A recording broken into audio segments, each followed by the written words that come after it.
บ่ต้องเว้าดอกลาประหยัดไว้สาคำอธิบายบ่ต้องบอกเหตุผลให้มากมา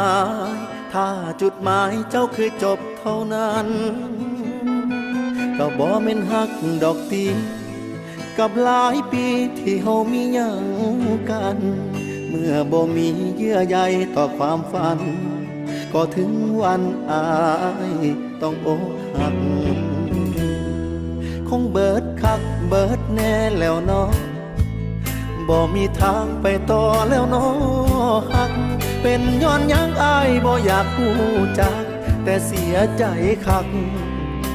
เมื่อคิดทอดวันที่ผ่านมา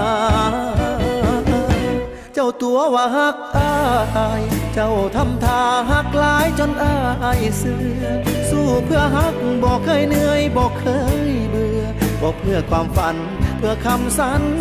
ญาที่บอกคนว่าฮักอายบัดสิไปเว้าง่ายๆมาจบนะความผูกพันเนิ่นนานที่ผ่านมาบ่มีค่าบ่มีแฮงสิเหนี่ยวรัง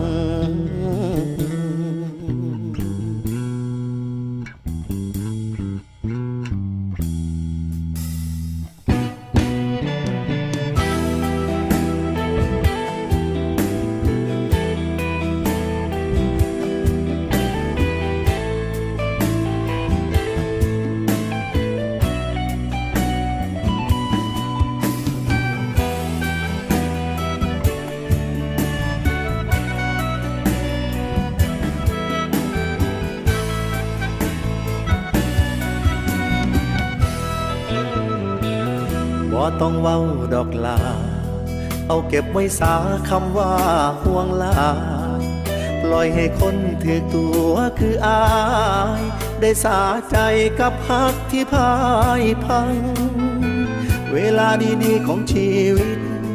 ที่อายอุทิศเพื่อเฮาทุกอย่างระเบิดเวลาจะฝังไว้ที่ปลายทางคือฮักข้างๆโอ้ยมันเจ็บคักคงเบิดคักเบิดแน่แล้วเนาะบ่มีทางไปต่อแล้วเนาะฮัก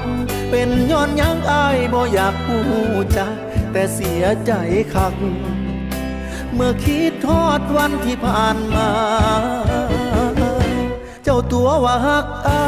ายเจ้าทำท่าฮักหลายจนอายเสื่อสู้เพื่อฮักบ่เคยเหนื่อยบ่เคยเบื่อบ่เพื่อความฝันเพื่อคำสัญ